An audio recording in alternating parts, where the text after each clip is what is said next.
En ella podemos encontrar desde lo que es músculo, como el músculo erector del pelo, pericitos rodeando a los pequeños vasos, fibroblastos, tejido neural y endotelio. Todos estos componentes de la dermis pueden dar origen a neoplasias. Es decir, es un asiento frecuente de neoplasias. En muchos de ellos, como en partes blandas, vísceras, como el leiomiosarcoma, puede darse como parte de algún tipo de síndrome, como por ejemplo en la neurofibromatosis. Entonces vamos a empezar hablando del dermatofibroma. El dermatofibroma también se llama histiocitoma fibroso benigno. Esta lámina tenemos en el laboratorio. Entonces esto hace referencia a una neoplasia benigna. Recuerden, OMA significaba tumor y era un sufijo utilizado para los mesenquimales y epiteliales. En este caso es mesenquimal. Esto está asociado con fibroblastos e histiocitos. Y es más frecuente en mujeres jóvenes y de edad media. Clínicamente se ve como una pápula de color tostado a parduzco que generalmente puede ser desde asintomático que no tenga ninguna clínica hasta llegar a ser doloroso. Y su tamaño puede aumentar o disminuir con el tiempo. Este es el famoso dermatofibroma, una lesión nodular. En este caso tiene el mismo color que la piel o tostado más marrón. En este caso tiene un color más rosa. Y como dice ahí, la mayoría mide menos de 1 centímetro, pero esto puede alcanzar varios centímetros también. Ellos están constituidos por fibroblastos fusiformes pero benignos y que están dispuestos como en una cápsula bien delimitada y se ubica en la dermis en la porción media. Con frecuencia él puede llegar a extenderse también al tejido adiposo, ¿verdad? La grasa subcutánea. Y en la epidermis tiene algo característico, la elongación de las crestas interpapilares hiperpigmentadas, que son denominadas en dedos sucios, le llaman, por la hiperpigmentación. O sea, en nuestra epidermis nosotros vamos a encontrar que hace acantosis y papilomatosis. Papilomatosis, que es decir, hace proyecciones como si fuese deditos hacia la dermis. Y como hay hiperpigmentación en el estrato basal, se le llama en dedo sucio, ¿verdad? Porque es como si fuese un dedito que está manchado, le llaman, ¿verdad? Ahora, el tumor en sí es esto que vamos a ver aquí en la dermis. El tumor en sí, la proliferación de fibroblastos es a nivel de la dermis. Pero los cambios que mencionamos primero son los cambios que ocurren a nivel de la epidermis. Y la proliferación de fibroblastos fusiformes es en la dermis. Entonces aquí nuevamente nos dice que hay acantosis y papilomatosis en la epidermis y la hiperpigmentación en el estrato basal. Ahora, la neoplasia en sí es esta, donde vemos una proliferación de fibroblastos benignos.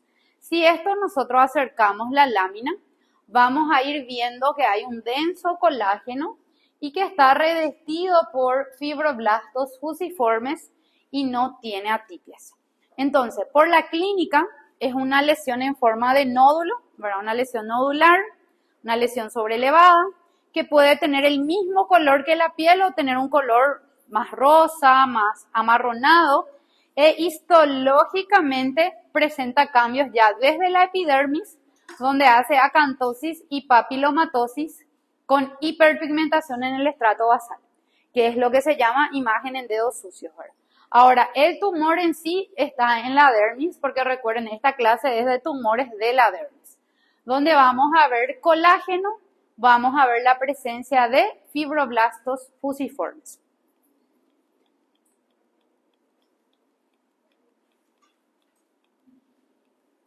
Aquí también vamos a ir viendo la presencia de fibroblastos. Esto está entremezclado con las células fusiformes. También, como dice ahí, puede verse presencia de macrófagos espumosos.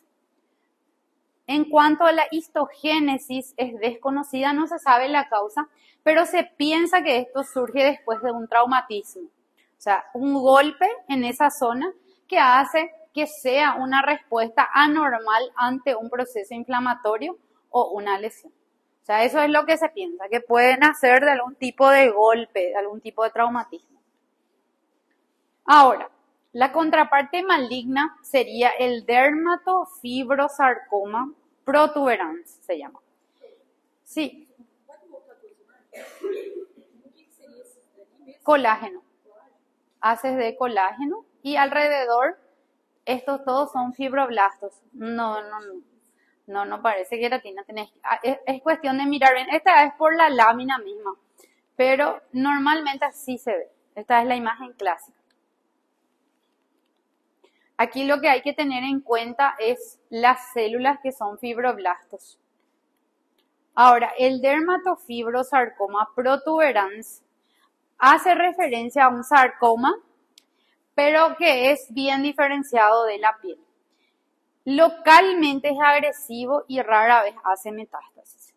Clínicamente son nódulos firmes, más frecuentemente en el tronco y son de gran tamaño. El otro, recuerdan, el dermatofibroma era pequeñito, redondito, bien delimitado. Estos son mal delimitados. Esto puede nacer como una placa indurada y luego ir ulcerando. Se van a ir viendo las diferencias. En cuanto al tamaño, es mucho mayor, ¿verdad? Esto puede estar ulcerado. Aquí en este otro caso vemos que tiene un color violáceo, está traumatizado. Son lesiones grandes, ¿verdad? Nodulares, polipoides, que hacen así como que le dividen varios nódulos. Este es el caso, ¿se acuerdan de la clase de neoplasias que habíamos hablado? Y dijimos, este es grande y sí es maligno, ¿verdad? Como dice ahí, normalmente él no es frecuentemente que haga metástasis, pero en estos casos, por supuesto, lo más probable es que sí haya hecho ya metástasis a tejidos, por lo menos cercanos o a distancia, ¿verdad? Por medio de los vasos, porque ya es una lesión que, digamos, es de larga data, ¿verdad? En el examen microscópico, como hablamos de un tumor de fibroblastos, vamos a ver fibroblastos que recuerdan, como dice, aspas de molinos. Aspas de molino le llaman a un patrón en remolino o estoriforme, que vamos a ir viendo. Suele haber mitosis, pero no son tan numerosas como un fibrosarcoma, que es otro tipo de sarcoma. ¿Verdad? En este caso, la epidermis, en vez de hacer acantosis y papilomatosis como en el dermatofibroma, generalmente está adelgazada, es decir, hay atrofia por el crecimiento dérmico difuso, ¿verdad? Porque en la dermis está el tumor y son tumores de gran tamaño. Como dice ahí, producen un patrón en panal, como un panal de abejas, y a veces es difícil que el cirujano extirpe por completo y tiende a recidivar. A esto se le llama patrón estoriforme o en aspas de molino. También se le compara con los huesos del pescadito. Si se le saca al pescado el hueso, tiene ese formato y esa misma morfología se identifica en las células. En vez de que yo vea en las células, por ejemplo, dermis superficial, tejido laxo, dermis profunda, tejido denso y regular, yo veo una proliferación de células fusiformes, como les digo, le compara como si fuese con el hueso del pescado, ¿verdad? Y es hipercelular. Vamos a ver muchas células juntas, una proliferación fusocelular, y le llama estoriforme. ¿Qué pasa cuando hay viento en estas aspas de molino? Giran, ¿verdad? Y entonces es como si fuese que las células van girando una alrededor de otra. Por eso le llama en aspas de molinos, ¿verdad? O bien parece como el hueso del pescadito, ¿verdad? Una asociación para recordar. Aparte, si ustedes se fijan en la imagen y recuerdan, agarran el atlas de histología y miran cómo era la dermis superficial, cómo era la dermis profunda. Y yo no estoy viendo nada parecido, sino que veo un área hipercelular de células que adoptan diferentes direcciones, como si fuese un remolino, por eso le llama, ¿verdad? Aspas de molino, Eso no puede ser otra cosa que un dermatofibrosarcoma. Aparte, si ustedes comparan con el dermatofibroma, primeramente siempre es estudiar la clínica. ¿Cómo yo voy a ver la imagen clínica de un dermatofibroma? Por ejemplo, ¿verdad? Ya que aquí tenemos benigno y maligno. El benigno es bien delimitado, es pequeño. Como dijimos, puede tener como una cápsula que le envuelve, ¿verdad? Este tiene el color de la piel más tostado, más pardo o más rosa. Y histológicamente, como dijimos, en la epidermis hay acantosis y papilomatosis, que son dos cambios. Más hiperpigmentación en la capa basal. Ese sería el cambio que ocurre en la epidermis. Pero el tumor en sí está en la dermis, que sería en este sector, donde lo que proliferan son fibroblastos. Si nosotros esto comparamos, le voy a poner una imagen de cerca. Estos son los fibroblastos. En primer lugar, ¿les parece que hay una cantidad exagerada como vimos en el anterior? No. Son fibroblastos, pero son escasos y están separados por colágeno. Son homogéneos, que significa los fibroblastos se parecen unos a otros. Sin embargo, si yo voy al dermatofibrosarcoma, la lesión es mayor, independientemente del tamaño. Puede que sea así, no tan grande, pero sí mayor. Puede que sea así, o sea, irregular. Puede que sea de un tamaño ya gigante, ¿verdad? Como este, o como este, que ya está comprometiendo estructuras cercanas. Y por la histología, como dijimos, es hipercelular. Vemos muchas células que prácticamente reemplazan a la dermis, tanto superficial como en la profunda. Y vamos viendo ese patrón que le llamamos estoriforme o en huesito de pescado. Estoriforme. Sí, aquí, por aquí está escrito, estoriforme. O aspas de molino, ¿verdad? Como si fuese que están girando los fibroblastos. Aquí, por ejemplo, vemos un patrón bastante hipercelular, muchas células. Las células son fusiformes y van haciendo ese patrón que le llamamos en aspas de molinos. Esto ya sería otro caso, ¿verdad? Del dermatofibrosarcoma, donde aquí en realidad, aparte de ser hipercelular, hay presencia de histocitos, es decir, de macrófagos espumosos. Si ustedes se fijan en la imagen, van a ir viendo en este caso células muy distintas, muy diferentes a los fibroblastos, células de diferentes tamaños y formas, con más de un núcleo, como en este caso 2 núcleos. Este es como una célula multinucleada, pero atípica. Células que tienen ese citoplasma espumoso, esponjoso. Entonces esto ya es un dermatofibrosarcoma ya, digamos, de alto grado, ¿verdad? Porque existen los de bajo y de alto grado. Aquí, por ejemplo, si vamos mirando, fíjense cómo se ven las células, diferentes tamaños y formas. Este, por ejemplo, a simple vista. Aquí, en este caso, también la epidermis se ve un poco de acantosis y papilomatosis, sí. Pero ven la gran cantidad de células que hay en dermis superficial y profunda. O sea, es hipercelular y es hipercromático. Nosotros estamos mirando en un aumento de lejos y ya vemos que hay una gran cantidad de células y que son oscuras. Si vamos acercando, vamos a verlo así. O sea, son totalmente hipercromáticas, totalmente malignas. Y con esto realmente ya uno va pensando en un dermatofibrosarcoma que se confirma con una tinción de inmunohistoquímica que se llama CD34, que es una proteína que nos permite teñir a las células malignas de este color pardo amarronado. Bueno, entonces eso en cuanto al dermatofibroma y dermatofibrosarcoma, que son dos neoplasias frecuentes en la dermis. Ahora, los xantomas que ya habíamos dado en el capítulo de acúmulos intracelulares, y decíamos que en realidad se trata de condiciones, colecciones pseudotumorales de histocitos espumosos en la dermis, y habíamos hablado que esto se trata de trastornos ya sea familiares o adquiridos. Ahora, los tipos clínicos que se dividen es de acuerdo a la localización y al tipo al tipo clínico de presentación. Porque nosotros por la lámina siempre vamos a ver macrófagos espumosos, ¿verdad? Ahora, por la clínica, están los xantomas denominados eruptivos, que son lesiones que son definidas como lluvias de pápulas, dice.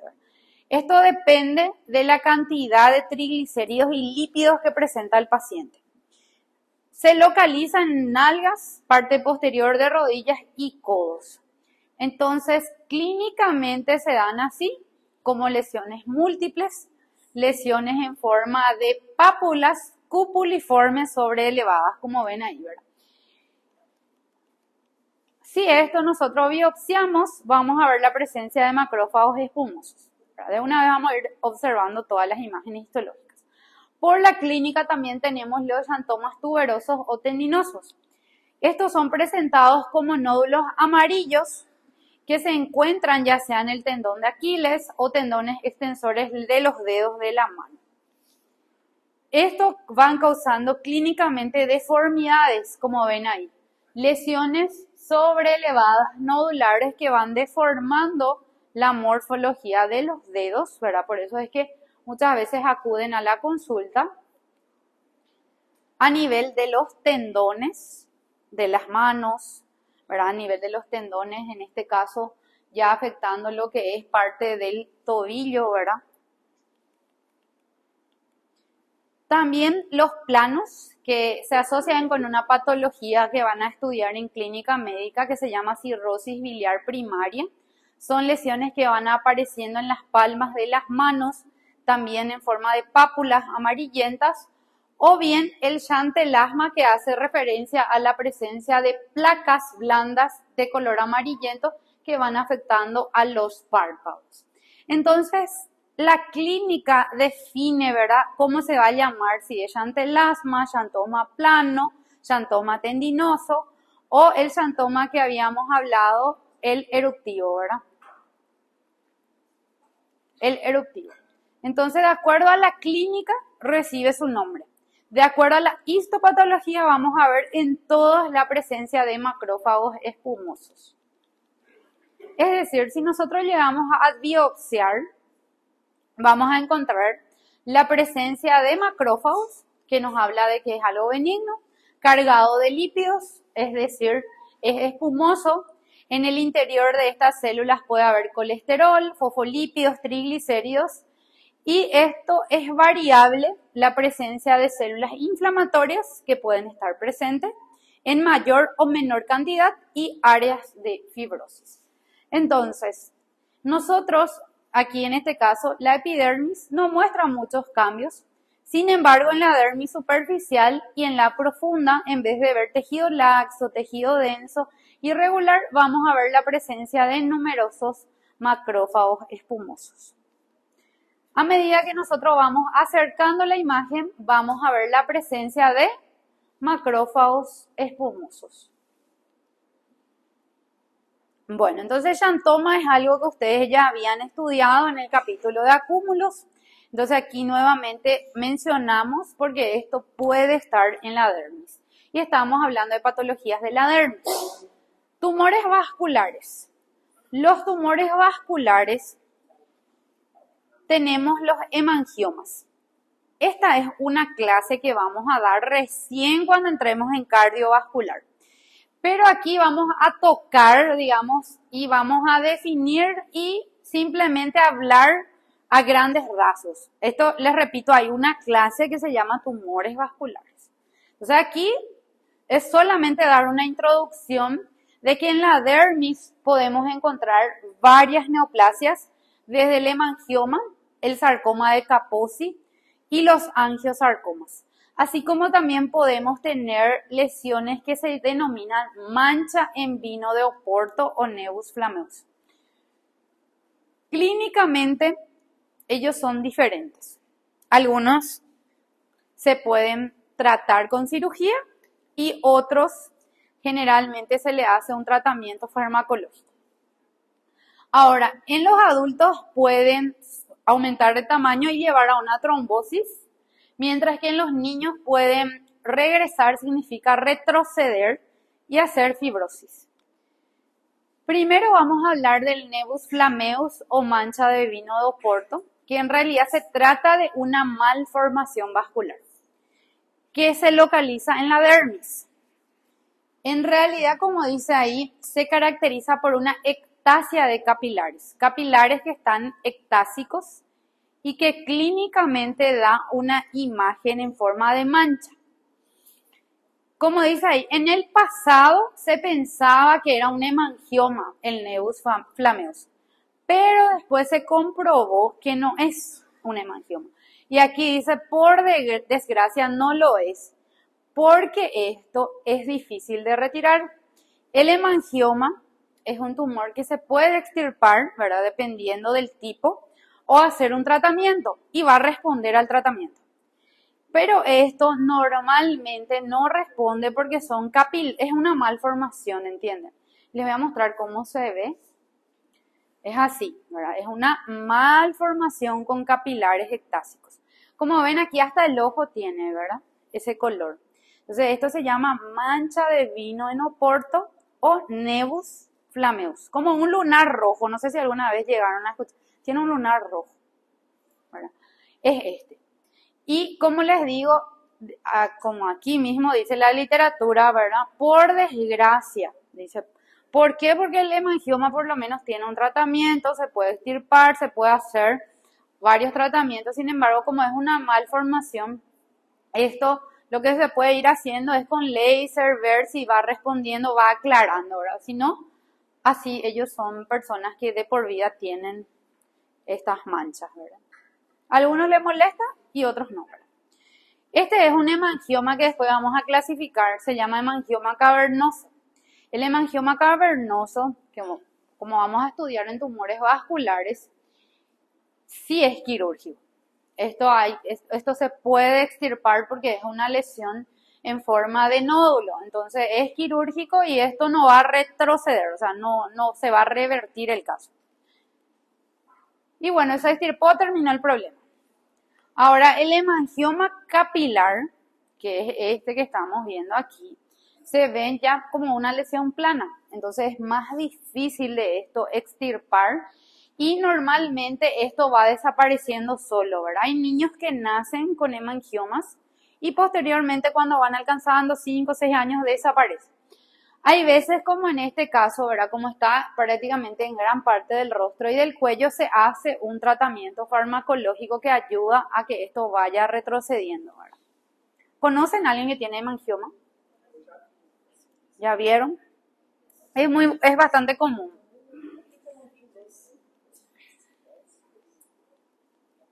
Ahora, estos son benignos, ¿verdad? El problema es más bien estético, ¿verdad? Cosmético. Y también, como son niños, si se lastiman, no va a parar de sangrar, porque son tumores vasculares, ¿verdad? Ahora, en cuanto a la histología, esto es completamente benigno. Se ve haces de colágeno, que están las flechas, o sea, tabiques de colágeno que van separando vasos sanguíneos dilatados llenos de eritrocitos. Y esto, si nosotros miramos de cerca, vamos a ver que el epitelio que revista los vasos es similar a un vaso sanguíneo. Son epitelios simples sin atipias. Simple plano sin atipias.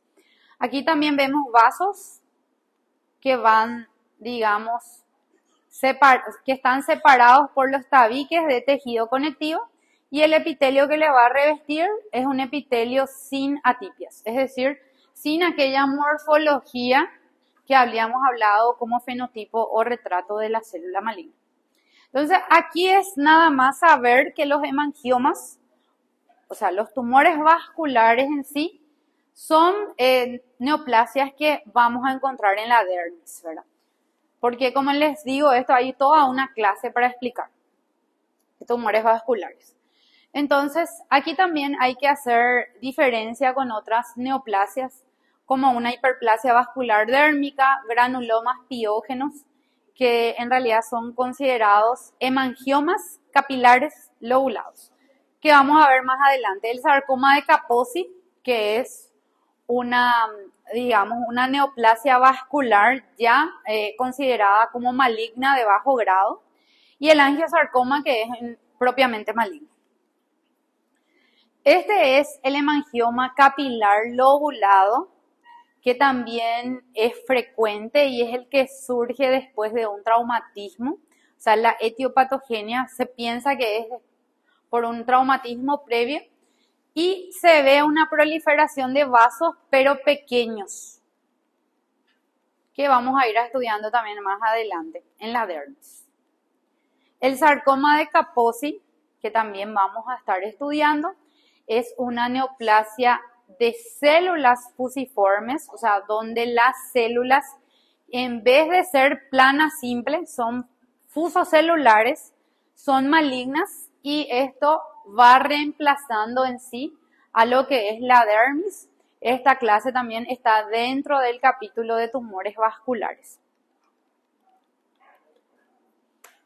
Entonces, como dijimos, estos tumores vasculares vamos a ir viendo su proliferación en el contexto de la dermis. Dentro de la dermis ellos van a crecer.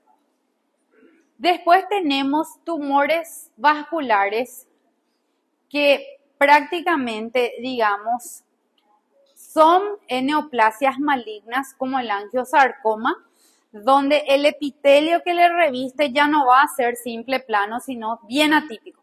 Y eso vamos a ver más adelante. Entonces ahora tumores vasculares, saber que son neoplasias que están en la dermis. Tumores que migran también son denominados aneoplasias, que básicamente presentan, o sea, se presentan en la piel, ¿verdad? Estas neoplasias, pero puede que esté en otra localización. Por eso le llama tumores que migran. Ahí tenemos la famosa histiocitosis de células de Langerhans. Aquí sí es de Langerhans. Esto también se llama histiocitosis X. Son lesiones solitarias o múltiples que pueden aparecer por la clínica en forma de pápulas, nódulos o placas descamativas. Y es común en lactantes y niños pequeños. Y hay que hacer el diagnóstico diferencial con patologías de la infancia, ¿verdad? Como pueden ver aquí, son múltiples lesiones que van apareciendo con, presencia de costras. ¿De qué hay que hacer el diagnóstico diferencial esto? Y digamos, Benfigo no es común en niños, ¿verdad? Pero existen patologías de la infancia, ¿verdad? Como sarampión, ¿verdad?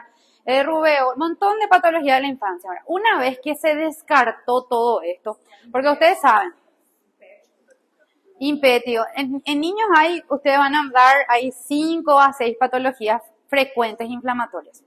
Pero esas patologías recuerden que tienen un periodo de incubación y un término. Esto el paciente va a tener por larga data. Es decir, una vez que ya se descartó todo lo más frecuente, se puede pensar en esto, porque esto no es muy frecuente, es una patología rara, esta histiocitosis de células de Langerhans. Entonces, una vez que se descartó, no mejoró el niño, esto le pica, le molesta, ¿verdad? Sigue con las mismas lesiones clínicas, ahí es que se llega a la biopsia, ¿verdad? No es que un sarampión, eso no se biopsia, ¿verdad? Entonces, aquí vamos a ver varias formas, varios patrones de presentación. El primer patrón se llama infiltrado dérmico difuso, donde vamos a encontrar células redondas a ovoides y presencia de eosinófilos. El segundo patrón, donde puede presentar granulomas, ¿sí? Los clásicos granulomas que estudiamos desde los primeros días de clase. Y el tercer patrón, donde vamos a ver la presencia de macrófagos espumosos. Por eso dice citoplasma esponjoso pseudoxantomatoso. Entonces, nosotros en nuestra dermis superficial y profunda, donde teníamos que ver tejido laxo, tejido denso, vamos a encontrar presencia de células grandes entremezcladas con células inflamatorias. Pero aquí, para que nosotros lleguemos al diagnóstico, las células de Langerhans son difíciles de ver, no es tan fácil de identificar en un preparado histológico. En este caso, todas estas células grandotas que ven aquí, que parecen como unas neuronas, son las células de Langerhans. O sea, en H y E ya vamos a poder ver y decir, no, pero esto no es normal, esto no es un eosinófilo, no es un macrófago, es una célula grande. Pero para esto también son utilizados tinciones especiales, les voy a mostrar, creo que hay aquí. Tinciones especiales donde nos permiten ver todas estas células grandotas que están como conectadas, ¿verdad? Estas son las células de Langerhans. Y la histiocytosis de células de Langerhans, les repito, es una patología infrecuente. O sea, una vez que uno descartó lo común, lo clásico que es en la edad pediátrica, puede pensar en esto, ¿verdad? Y como les digo, ya en el HIE, nosotros podemos ver con eosinófilos, con macrófagos, pero estas células son células grandes, son células que tienen prolongaciones, ¿verdad? Y entonces, y son numerosas, ¿verdad? En este caso, aquí está la epidermis, en la epidermis encontramos. Aquí es la dermis, también encontramos. En la dermis profunda también se encuentra. O sea, con esto se confirma el diagnóstico con la anatomía patológica y sobre todo en tinciones especiales. Micosis fungoide. Micosis fungoide es un término que fue, digamos, utilizado para llamar al linfoma en la piel. El linfoma, ustedes estuvieron estudiando el linfoma de Hodgkin, ¿verdad? La semana pasada en el laboratorio. En este caso, el linfoma aparece en la piel, se manifiesta en la piel, ¿verdad? Es uno de los 200 tipos de linfomas. Cuando dimos la clase práctica, justamente estuvimos hablando de que en realidad existen como 200 tipos de linfomas, pero la mayoría su diagnóstico es por inmunohistoquímica, excepto lo que estuvimos estudiando, ¿verdad? Que era el linfoma de Hodgkin, ¿verdad? Que es uno que podemos identificar con el HIE. En realidad, el linfoma de células T también tiene cambios histopatológicos que nos permiten ya, digamos, identificar esto con una tinción de HIE. Tiene dos variantes. Una variante nodular eruptiva, que se le llama micosis fungoide de Emblen. Micosis porque tiene cambios parecidos clínicamente con la micosis, ¿verdad? O el tipo leucemia linfoma de células T del adulto, que es mucho más agresivo y es rápidamente desfavorable el curso. La micosis fungoide es, como dice, un trastorno linfoproliferativo de células T. Es decir, es una neoplasia maligna originada en las células T. Esto aparece en la piel y puede evolucionar a un linfoma generalizado, es decir, se manifiesta primariamente en la piel y esto puede ser generalizado a afectar a otros órganos. La mayoría tiene una enfermedad localizada durante años, ¿verdad? Y una minoría es la que hace una diseminación sistémica y rápida. Puede presentarse a cualquier edad, pero también esto es más frecuente en adultos mayores de 40 años. Clínicamente tiene varias fases de presentación. Una fase que es de placa, ¿verdad? Donde se ven como manchas de color rojo pardo. Placas descamativas que pueden confundirse con la psoriasis, que vamos a estudiar en el capítulo de dermatosis inflamatorias crónicas. También pueden descamarse como un eczema y a continuación van formando ya lesiones induradas nodulares, ¿verdad? El tamaño varía, puede ir desde lesiones pequeñas hasta 10 centímetros y el color es rojo pardo y generalmente cuando existe este color se habla de una diseminación sistémica. Entonces puede aparecer así, ¿verdad? Como unas lesiones en forma de manchas rojizas, eritematosas. Con el tiempo esto va evolucionando a placas, que son lesiones mayores, como ven ahí. Tienen ese color rojo violáceo, ¿verdad? No. Generalmente recuerden que las neoplasias no duelen, a no ser que ya esté comprometiendo nervio. Cuando compromete, ahí sí. Pero eso nos habla de un peor pronóstico si hay invasión perineural. Entonces, aquí, por ejemplo, vamos viendo lesiones rojo-violáceas. Prácticamente la piel sana es menor que la piel comprometida, como ven en este paciente.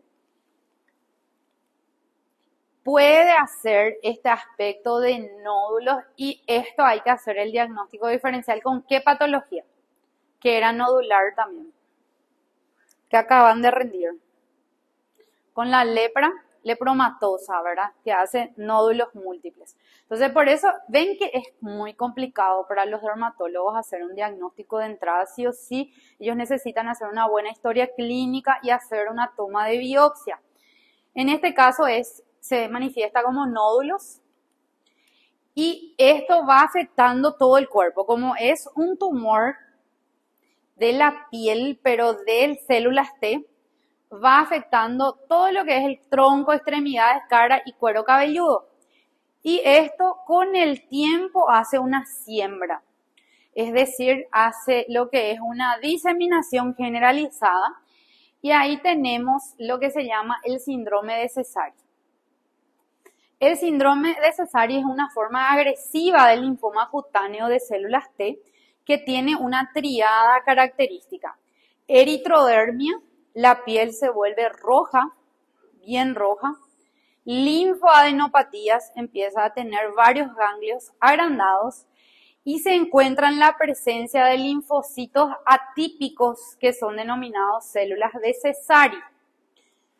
Esta es una triada característica del síndrome de Sézary, que es un síndrome que nace en el contexto de un paciente con linfoma T cutáneo.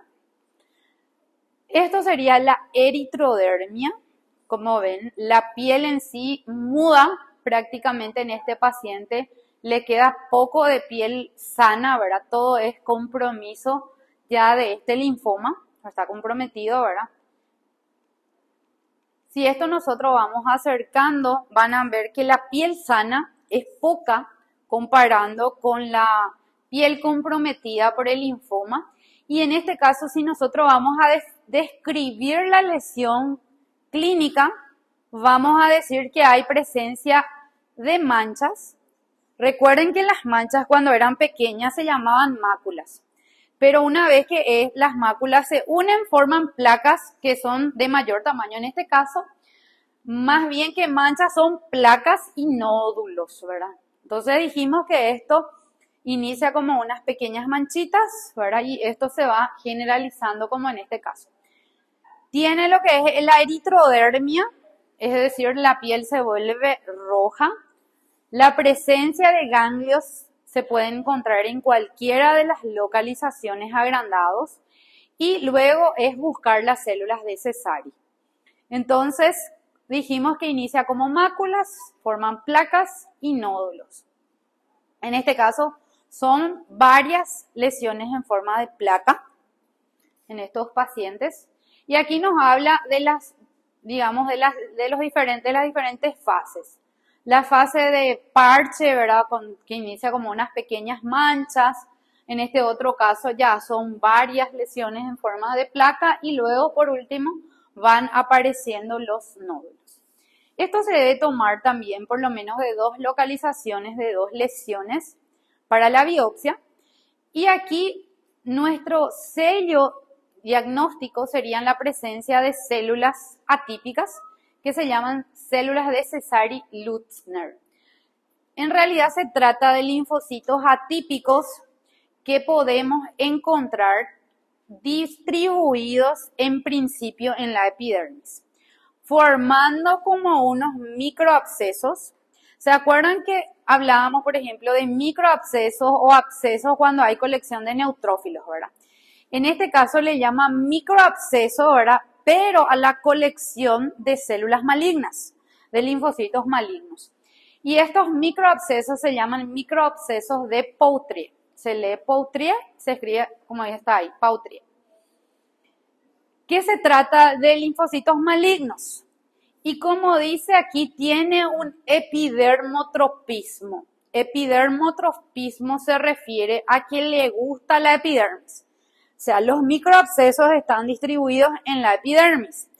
Por supuesto que si el paciente no se trata eso, luego va metiéndose hacia la dermis profundamente y en última instancia a los linfáticos y a la circulación, cuando es sistémico.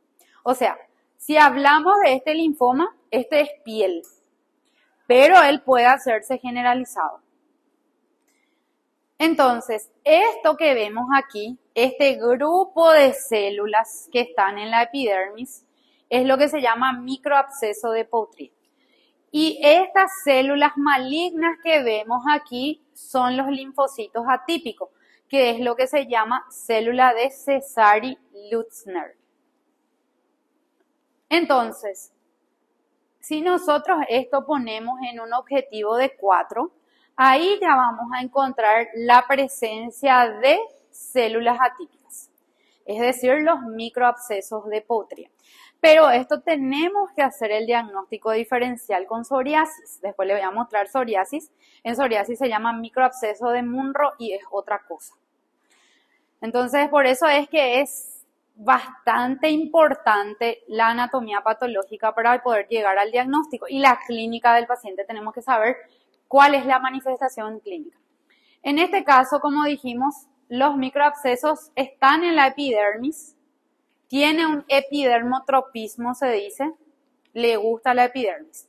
Entonces, en este caso, por ejemplo, si ustedes miran, esto no es normal. Dentro de la epidermis vamos viendo como pequeños nidos, ¿verdad? Que son los microabscesos de Poultry, ¿verdad? Que son linfocitos atípicos. Con el tiempo, como ven aquí, todo esto es como que salieron de su nido, ¿verdad? Y se fueron metiendo en las distintas capas de la dermis. Eso significa que la enfermedad está siendo florida y diseminada. Se va yendo por diferentes capas. ¿Y aquí qué vamos a encontrar en la dermis? Por aquí vamos a ir encontrando vasos que ellos utilizan también como para hacer una migración a otros órganos, ¿verdad? Entonces, lo que empezó como una mancha termina siendo esta patología, ¿verdad? Microabscesos de Poultry, que luego hacen una diseminación generalizada. Aquí también, si ustedes van mirando, todos estos son linfocitos atípicos. Y si ustedes recuerdan del linfocito normal, más o menos tenía que ser así, ¿verdad? Redondito, mononuclear, como un puntito. Sin embargo, aquí vemos linfocitos fusiformes, más grandes de forma, o sea, diferentes formas y tamaños tienen nuestros linfocitos. Aquí también son linfocitos prácticamente monstruosos. Y aquí ven que se van metiendo dentro de la circulación para hacer una diseminación. Esto inclusive en un frotis de sangre se puede ver y decir que es atípico. Porque si ustedes recuerdan, seguramente ustedes habían practicado bastante, ¿verdad? Lo que era en bioquímica y veían cómo se veían los linfocitos, que eran chiquitos. Aquí, ¿cómo estamos viendo estos linfocitos? Prácticamente los libros lo describen como cerebriforme. Hace como si fuesen las circunvoluciones del cerebro, ¿verdad? O sea, son totalmente atípicos e irregulares nuestros linfocitos, tanto en tamaño como en la morfología. Esto sumado con la clínica del paciente nos da el diagnóstico de síndrome de cesárea. Aquí, por ejemplo, ven que hacen unos pliegues que parecen cerebro, ¿verdad? Más de un núcleo dentro de un linfocito. Esto es completamente atípico. Y esto también se puede demostrar con tinciones de inmunohistoquímica, donde nos tiñen los linfocitos atípicos con la proteína CD4. Entonces, ¿cuál es la patogenia? ¿Por qué se piensa que ocurre este linfoma? Esto se ha asociado con el virus del HTLV1, que es el virus linfotrópico de células T, que puede causar el linfoma T o leucemia linfoma de células T del adulto, y se piensa que puede ser una causa infecciosa sin identificar el organismo causal. No se sabe bien, pero se piensa que esto puede ser patología infecciosa. ¿Cuál es el tratamiento? En los estadios iniciales, los dermatólogos utilizan tópicos, pomadas de esteroides, y quimio ya en los estadios avanzados. Bueno, entonces hasta ahí es la parte del linfoma T. Nos falta hablar de mastocitosis, ya estamos por terminar. Mastocitosis es también una patología que afecta a la dermis.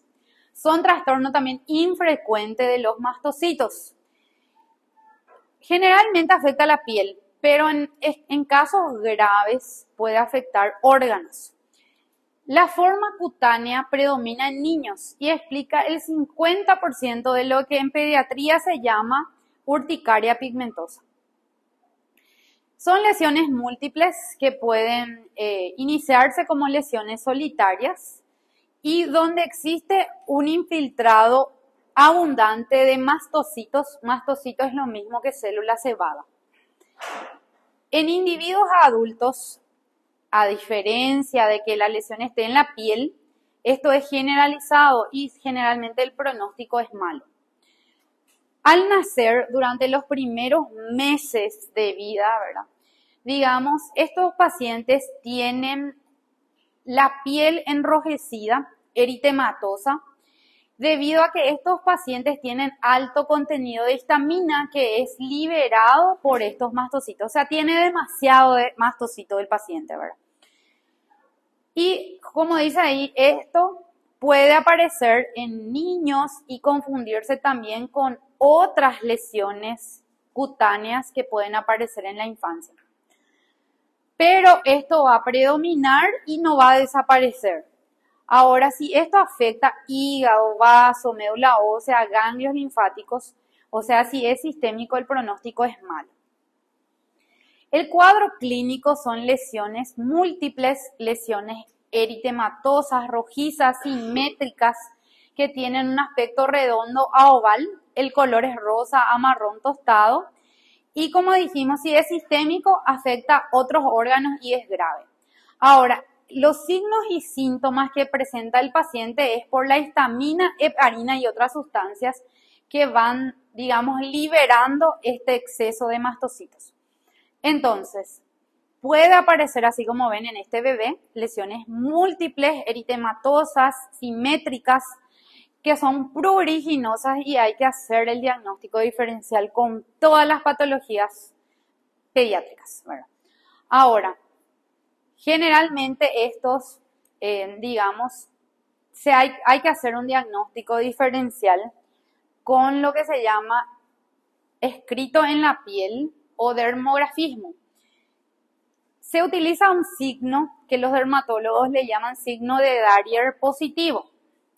El signo de Darrier positivo ellos utilizan cuando piensan que es mastocitosis. ¿Qué es lo que hacen? Como dice aquí, al acariciar la piel se libera histamina y provoca una urticaria, una picazón, y la piel hace esto. Ven que ahí nos dice pápula central con una zona pálida y un halo eritematoso alrededor. Por ejemplo, con una jeringa, con algo, le tocan y enseguida aparece esta lesión en forma de pápula.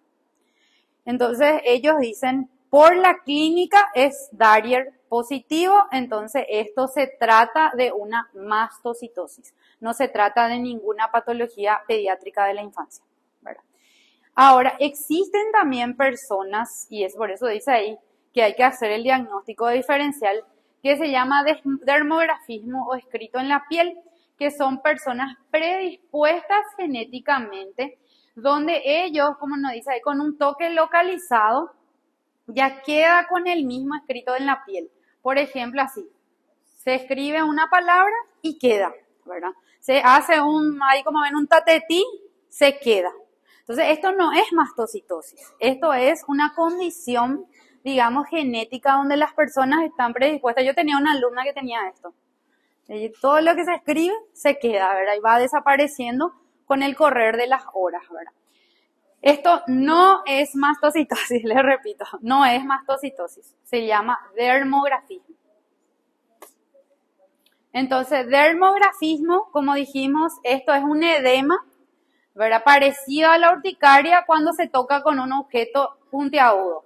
Ahora, el signo de Darrier es la liberación de histamina o otros mediadores que provoca la urticaria y es un signo que utilizan los dermatólogos y dicen es patognomónico de mastocitosis, mastocitosis. Entonces, esto en la enfermedad sistémica puede haber prurito, rubefacción, esto puede ser desencadenado y existen varios factores, desde el alcohol, fármacos, ¿verdad? Patologías inclusive gastrointestinales. En la urticaria pigmentosa, ¿verdad? En el mastocitoma, lo que vamos a ver es demasiadas células cebadas, demasiados mastocitos. Es decir, nosotros vamos a hacer una biopsia y en la biopsia prácticamente hacen una sustitución de la dermis. O sea, en la dermis nosotros no vamos a ver ese tejido laxo, eso, sino que todo esto son mastocitos, ¿verdad? Hay una cantidad bien aumentada de células cebadas o mastocitos que justamente dijimos que son células granuladas y que van liberando estos mediadores, ¿verdad? Aquí también, por ejemplo, se ve la epidermis, ¿verdad? Que hace un poco de acantosis y papilomatosis, pero todo esto es lo que llama la atención. Y para confirmar el diagnóstico se utilizan tinciones de azul de toloidina o yensa que nos permiten diferenciar de las otras células inflamatorias. Porque si nosotros miramos esta imagen podemos pensar también que pueden ser linfocitos, plasmocitos, ¿verdad? Sin embargo, tiñendo con el azul de toloidina o con yensa nos van a permitir mejor identificar a las células cebadas. Este slide, esta misma imagen, yo les había dado en el capítulo de inflamación y les dije que existe una patología que tiene demasiada cantidad de mastocitos y es este caso, ¿verdad? Que es la mastocitosis. Y ya por último, para terminar esta clase, vamos a hablar de la ictiosis. La ictiosis en realidad no se trata de una neoplasia, sino que también es una condición, así como la mastocitosis, donde la persona, o sea, los niños que la padecen tienen una carga genética. En este caso, la anatomía patológica no es que te va a dar el sello definitivo. Digamos, en el 99% de los casos es anatomía patológica, ¿verdad? En este caso se necesita un perfil genético. Ictiosis, ictio viene de la palabra pez, donde los pacientes tienen una cantidad excesiva de queratina, es decir, vamos a ver histológicamente que hay una hiperkeratosis, sí, ¿verdad? Pero esto es por defecto, se van reteniendo las escamas, o sea, la queratina se retiene y el paciente tiene la piel que parece una escama, por eso dice retención de escamas. Esto ya es visible al nacimiento. Como dice ahí, existen también variantes adquiridas que no son precisamente hereditarias, como el tipo vulgar. Y también lo que existe, hay una asociación con otras neoplasias linfoides, o sea, el paciente, aparte de tener esto, tiene una neoplasia linfoide o neoplasias en otras localizaciones, ¿verdad? Como bronquios, mama, cuello uterino, o como parte de un síndrome, como la sarcoidosis, lupus, o sea, tienen otras enfermedades asociadas estos pacientes. Los tipos clínicos varían de acuerdo a la herencia. La histología, como les dije, tiene cambios sutiles. Por eso es que no podemos decir sí o sí hay que hacer la anatomía patológica, porque en este caso es bastante útil lo que es la parte genética. Por ejemplo, la ictiosis vulgar es autosómica dominante o puede ser adquirida. El eritroderma ictiosiforme congénito es autosómico recesivo. La ictiosis lamelar es autosómico recesivo y existe la ictiosis ligada al X. O sea, tiene bastante carga genética. Estos ya aparecen inmediatamente en el nacimiento, ¿verdad?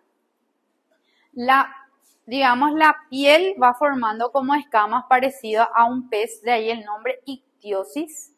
Como ven ahí, van apareciendo las escamas, ¿verdad? Esto es histológicamente, hay una hiperkeratosis, ¿verdad? Pero clínicamente se ve como si fuese un pescadito, ¿verdad? La piel de un pescado. Muchos de estos pacientes terminan falleciendo porque, digamos, la piel en este caso es una puerta de entrada para sobreinfecciones. Justamente le voy a mostrar un caso de un bebecito que falleció de esto. La histología, vamos a ver un aumento sutil de la capa córnea, ¿verdad? Con pérdida de la capa granular no hay presencia de estrato granuloso y le llaman patrón en cesto del estrato espinoso porque se ve como una, digamos, una imagen pronunciada de los desmosomas. Hay poca o ninguna inflamación, a no ser que tenga algún cuadro de infección sobreagregada. Y el cuadro, digamos, el cuadro clínico en sí, aparte de la clínica, nos va a llevar a un diagnóstico. Entonces, como ven ahí, no hay así un cambio muy llamativo. Es una de las pocas patologías, digamos, que con la clínica uno ya puede decir esto es ictiosis y hacer un examen genético, ¿verdad? Porque en este caso, como ven, sí hay una hiperkeratosis, mayor cantidad de queratina, no hay estrato granuloso y el estrato espinoso es lo que hace el patrón que le llaman encesto, como el cesto eso para jugar básquet, ¿verdad? Que hacen como en redes que está pronunciado. Pero si ustedes se fijan así, no hay muchos cambios histopatológicos, pero por la clínica se ve la presencia de escamas que están distribuidas, ¿verdad? Por todo el cuerpo. Y por la histología, como dijimos, muy sutil, un poco de hiperkeratosis, desaparición del estrato granular, estrato espinoso que hace ese patrón encesto. Ahora, en cuanto a la patogenia, hay una anomalía, ¿verdad?, en el mecanismo de eliminación de ese estrato córneo de queratina. Y existe, por ejemplo, en el de ictiosis ligada al X, hay un déficit de una enzima, que es la esteroide sulfatasa, que justamente se encarga de eliminar el sulfato de colesterol de esos espacios intercelulares. Y como no se elimina, se va acumulando y esto hace que haya ese aspecto de pescado. Este es el caso que tuvimos de un bebecito, ¿verdad? Donde hace mismo esa boca de pececito, ¿verdad? Como ven, la piel es una puerta de entrada. Él se sobreinfectó, nació, se sobreinfectó y falleció, ¿verdad? Muchos no llegan a la vida adulta por eso, porque es muy fácil de que esto se sobreinfecte. Pero hay muchos que llegan a la vida adulta. Pueden buscar, si quieren, casos de ictiosis que sobrevivieron y les va a aparecer un montón de niños que sí pudieron sobrevivir. Bueno, hasta ahí la clase. Vamos a terminar con un caso clínico. Se trata de un paciente de 40 años. Nos habla que tiene un cuadro de 4 años de evolución progresivo, ¿verdad? Al examen físico se observan 3 lesiones en el cuero cabelludo, de bordes regulares, 2 que miden 6 por 6 y otro que mide 3 por 3 en la región occipitaria. Esta era la lesión, una lesión como polilobulada de gran tamaño. Se hace en principio una primera biopsia chiquita, ¿verdad? Y se hace una tomografía. En la tomografía nos dice que hay múltiples imágenes nodulares en cuero cabelludo con densidad de tejido blando en la región parietal derecha sin lesión de tejido óseo, o sea, sin compromiso de hueso. Se programa la cirugía una vez que ya se hizo el diagnóstico por la biopsia primeramente, ¿verdad? Esto ya sería, digamos, con la cirugía al extirpar toda la lesión. Así nos llega, ¿verdad? Donde esta neoplasia en sí tiene ese aspecto de carne de pescado, se le dice. Es bien blanca, bien homogénea, es típica de una neoplasia que vamos a ver enseguida. Y esto es lo que se ve a la histología. Proliferación de células fusiformes, diferentes tamaños y formas, pleomórficas, y el pleomorfismo es bien marcado. ¿Qué les parece que esto pueda ser? Fue un dermatofibrosarcoma, ¿verdad? Protuberancia fusiforme, pero este fue de alto grado. O sea que de alto grado por la característica histopatológica. Ven que es bien acentuado, o sea, bien feo es el pleomorfismo que presenta. Y les voy a mostrar, esto fue la reconstrucción. Ven que esto se vuelve a reconstruir. Y así quedó el paciente. O sea, esta es una neoplasia maligna, pero como dijimos, la probabilidad de hacer metástasis es baja. O sea que tiene buen pronóstico comparando con otros sarcomas. Y bueno, eso es lo que les quería compartir hoy. No sé si tienen alguna pregunta. ¿Se imaginaban todas estas patologías en piel? ¿Alguien quiere ser dermatólogo?